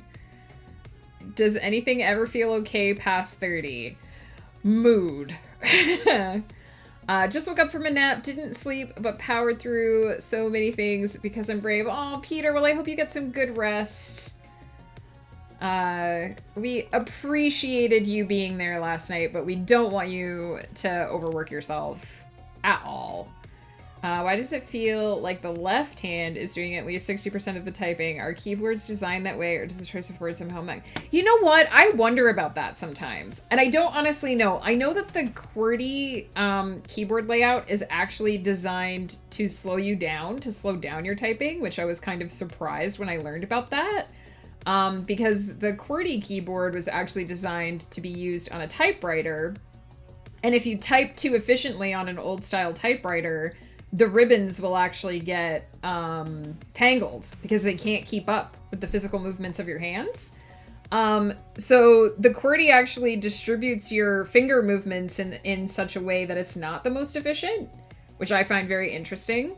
There are other layouts, and I can't think of the name of them. There's two other ones that I considered. I think one of them is like Colmac or something, that focus more on the middle row and actually mean that mostly your fingers just move across this part, so you don't have to lift your fingers as far. But I would be very curious to know if QWERTY does favor one hand over the other. Because it does seem like every now and then I can just type a whole word or half a sentence with this hand and not even need to touch the keyboard here.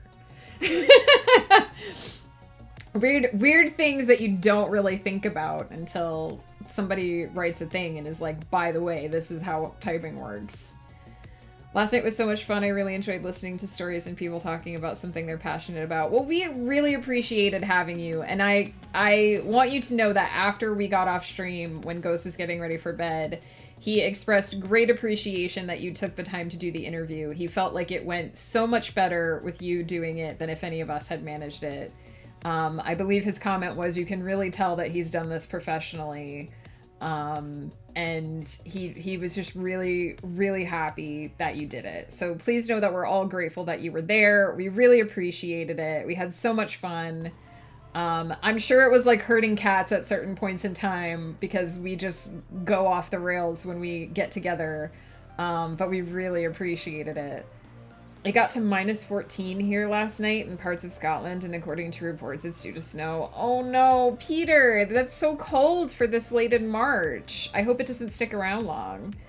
Do you think that you've conditioned yourself into choosing words that are easier to type with the left hand? I don't know. Honestly, I feel like I just type whatever words feel good at the time. It would be so interesting, though, because you do, as a writer, like, you start to favor certain words or certain styles of sentences, not necessarily because they're comfortable to your hands, but just because they're comfortable to your brain, right? They're familiar, you use them a lot, which is why when you go through and do edits, you would tend to edit out, like, your pet phrases or your pet words or whatever that you favor too much. So I wonder about that. That would be maybe just my style of writing favors the left hand. It would be fascinating if we could do a study. That would be truly fascinating. How are the words flowing today? They have been so good. We are almost done. We are wrapping up this novel. I am in the final paragraphs. We're not doing a sprint here because I'm so close to the end, but we are at 3,877 words for the stream today. I think I said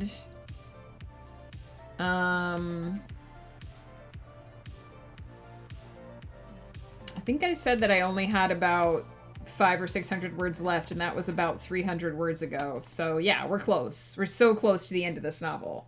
It's gonna be so good. And then I'm going to spend the afternoon updating my outline so that it actually matches what I wrote in the novel.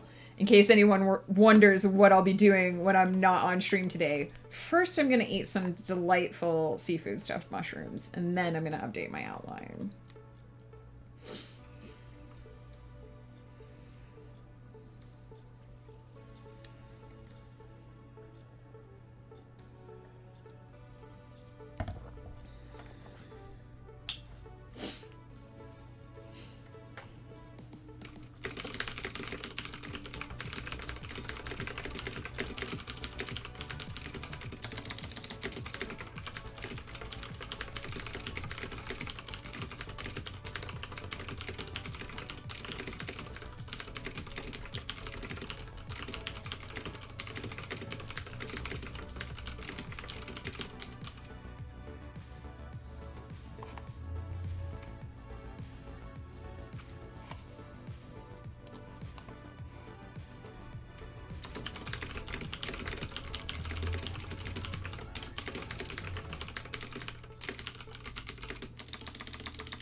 There is no distinction. The body is the brain. Human consciousness can never be transferred to a machine. Human choices are driven by hormones as much as they are driven by synapses. Damn, now I really want some funding for a control group. Well, exactly. Like, it would be interesting to know if, like, maybe I do subconsciously type certain things because it's more comfortable and I just don't realize it. Because everything is muscle memory, right? Scared octopus noises.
All right, I'm at that all-important part where I have to decide what the final line of the book is going to be so that I can change it later.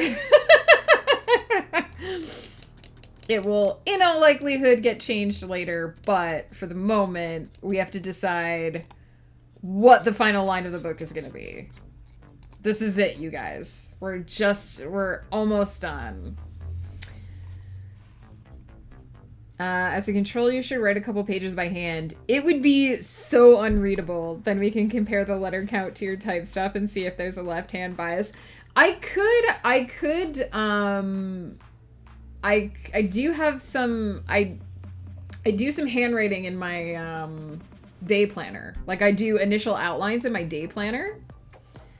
Have I considered making the final line a rhyming couplet? I'm not that skilled, Sky. I'm gonna be honest. I am not that skilled. But I do some handwriting. I said do. I do some initial outlining in my day planner. It would be interesting to compare that to my typed stuff and see how different it is. Megan is about to ban all site grads from chat. No, I love this kind of stuff. I absolutely love this kind of stuff.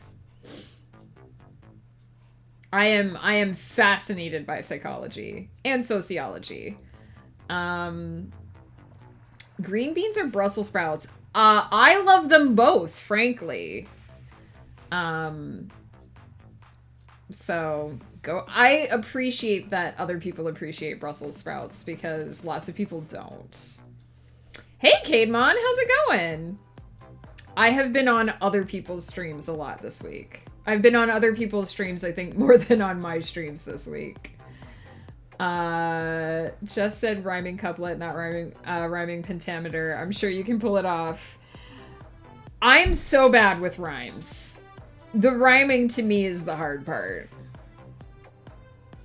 I love them both too. I'm just trying to decide on dinner with mashed taters. Have you considered? Do you have maple syrup in the house?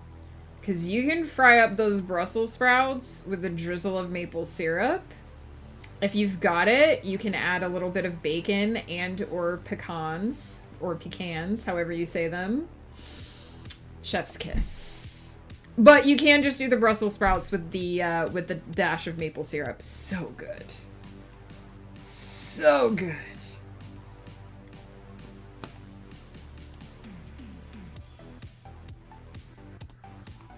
We do that for Thanksgiving / Christmas. That's how like we make our Brussels sprouts is with pecan and so some chopped pecan and some bacon. You basically fry the bacon and then you throw in the Brussels and the pecans and then you drizzle a little bit of maple syrup on near the end. So good. But the quicker way is just to fry up the Brussels with some garlic and toss some of the maple syrup on over top. I love Brussels sprouts, gotta say. I do like green beans too, though. Green beans are simple, right? You just do them.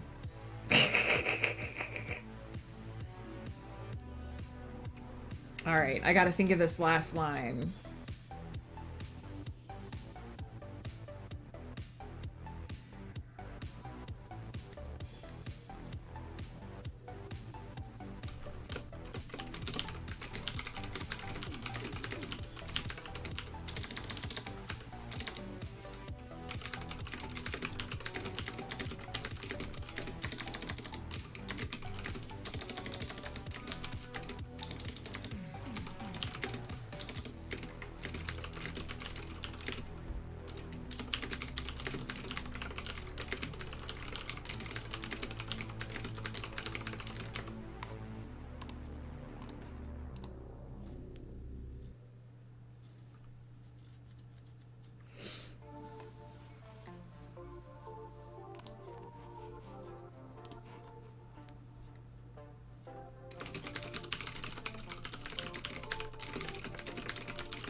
feel like I want to say one more thing, just one more thing.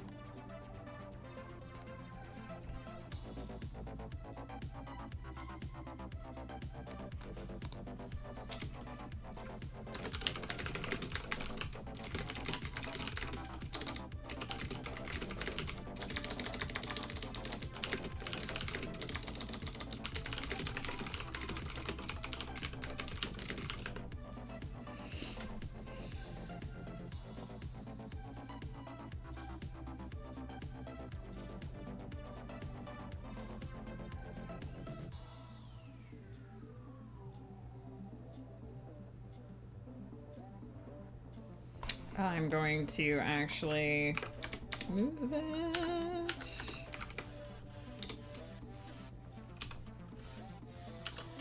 Alright, that's it. I'm ending it there.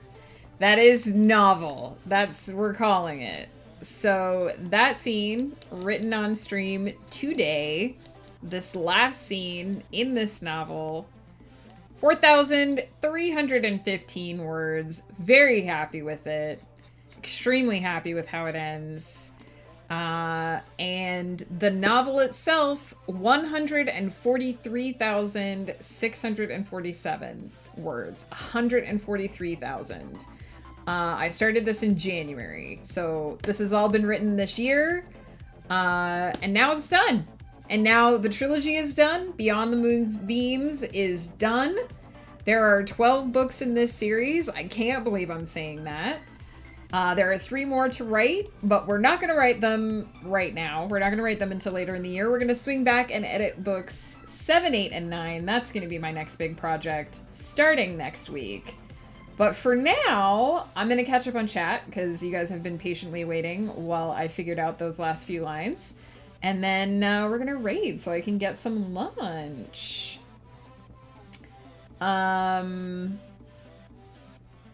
Broccoli beats both. I would agree. Broccoli is very good. I have a lot of broccoli in the house.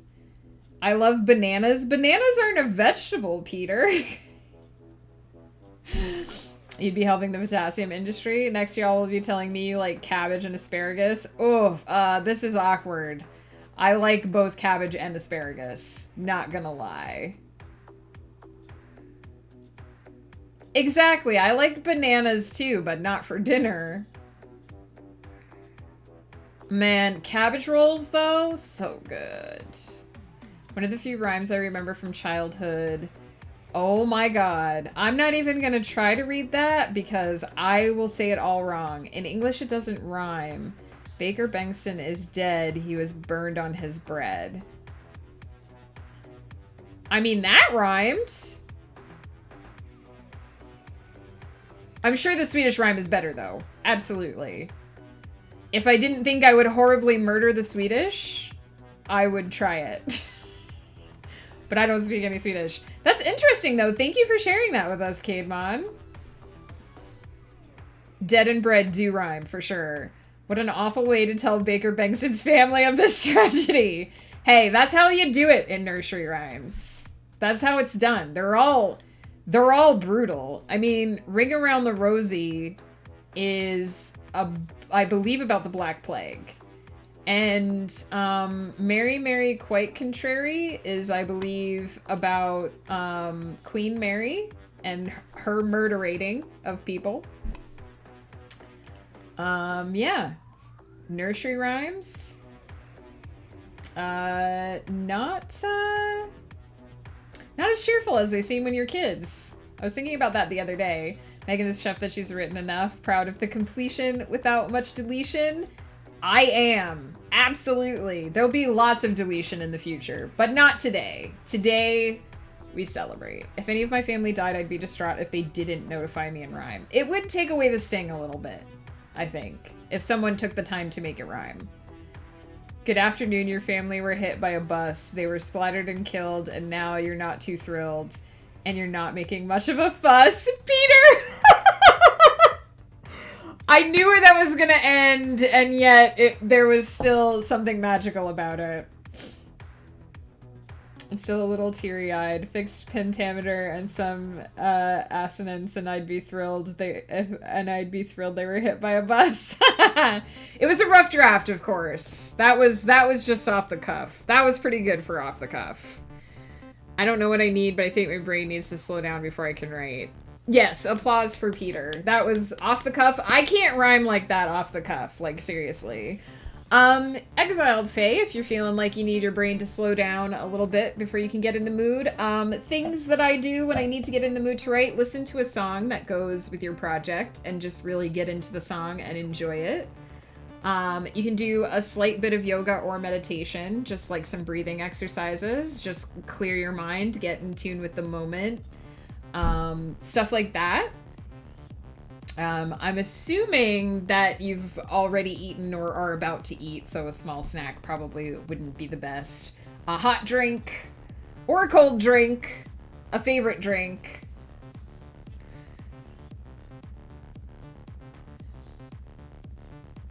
Give Peter a applause sound if you... I don't have any sound. The best I can do is try to clap, but I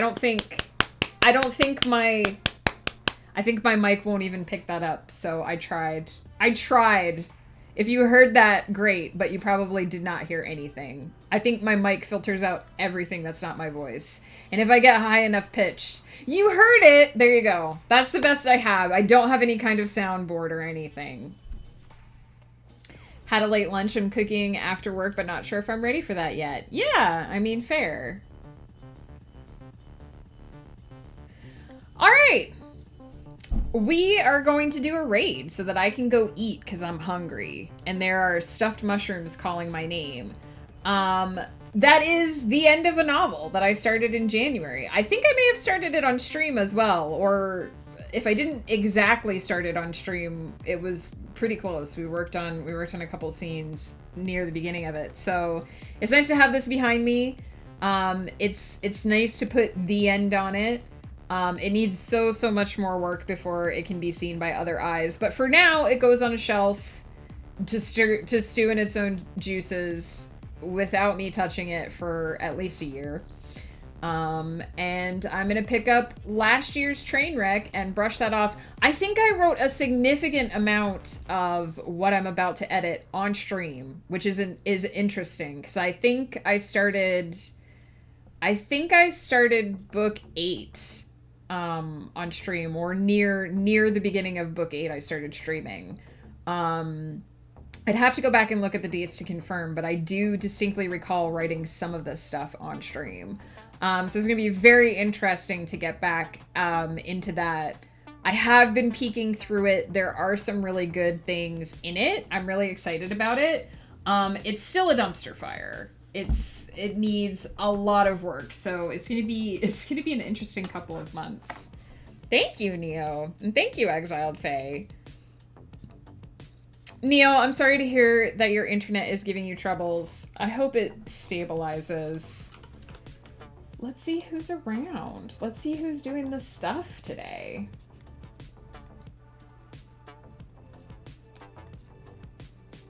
Let's see who's writing.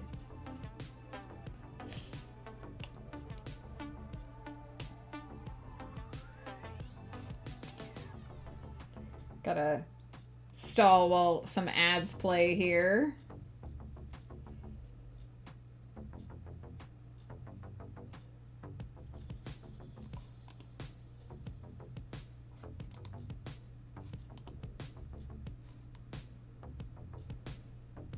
This ad is weird.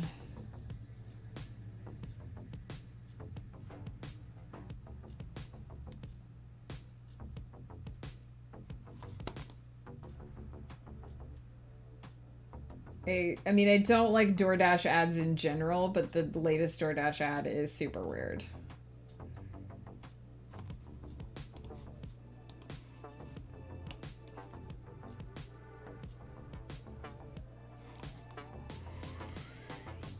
Can you believe that I write because of you better? I had a John of conference. I had a job of conference writer because of you. Well, I kind of can't believe it in some ways, Neo, because I don't feel like I should have that much influence over a person's life. But I'm glad. I'm glad that I encouraged you to write. I'm glad that you gave it a try. I'm sorry how things worked out with the conference writing job, because I know it didn't exactly go the way you wanted it to go. But I'm glad. I'm glad that you found something you enjoy because of my streams. That's why I do this. What do you call that thing where you knock on someone's door and run away? Ding Dong Dash, I believe. Or Doorbell Dash. I think we always called it Ding Dong Dash when we were younger.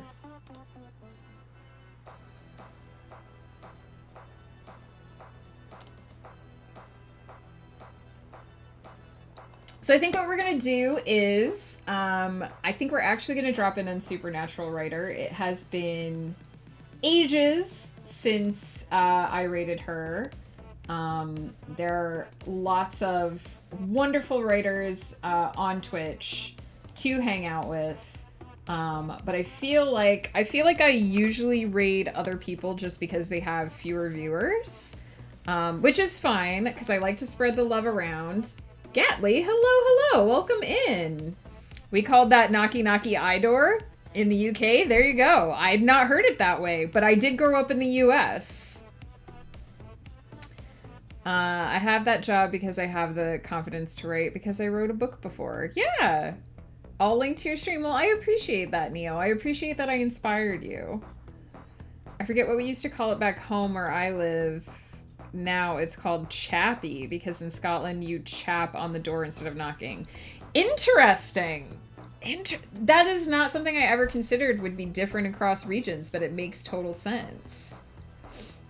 It makes total sense. I've learned something today. Anyway, I tend to, I apologize, Gatley, that we are wrapping up. I need to go eat lunch, but we did just finish a novel on stream today, so that was awesome. I hope you will come back and visit us again. I will be back Friday morning. We're going to be doing another Tales of Kryptonia. We're going to be introducing Agas, the war god, who we've talked about quite a bit in our other chats. It'll be very interesting writing his origin story because he was not born into divinity like the other gods that we've talked about. He was a mortal first. So this will be more of a ascension story. So we're going to be doing that Friday morning, 10 a.m. PST. Just a nice chill chat, hangout, write some creative stuff. I don't think I have any. I did so many D&D things at the beginning of this week. I don't think I have anything else going on until next week. And we are going to drop in. I've been lurking for a few minutes. Thanks for hanging out, Gatley. I appreciate it. I hope you enjoyed your time with us. I never thought anyone but us USians did that shit. Fair, but having lived in England, I could totally see some young English brats doing that. Just... you know what I love to see in the mornings? Yeah, well, she's here, Peter. I have like one sip left, but I'll take it. So, to that end, we're going to drop in on Supernatural Writer because I haven't rated her in a while. I usually like to raid people with lower viewer accounts to spread the love around, but I have been promising myself that the next time I saw her online, I would raid her because it's been a while. She is amazing. She hangs out on the stream a lot. She is always lurking, always encouraging, and we haven't dropped in on her in a while. So we're going to drop in on Supernatural Writer.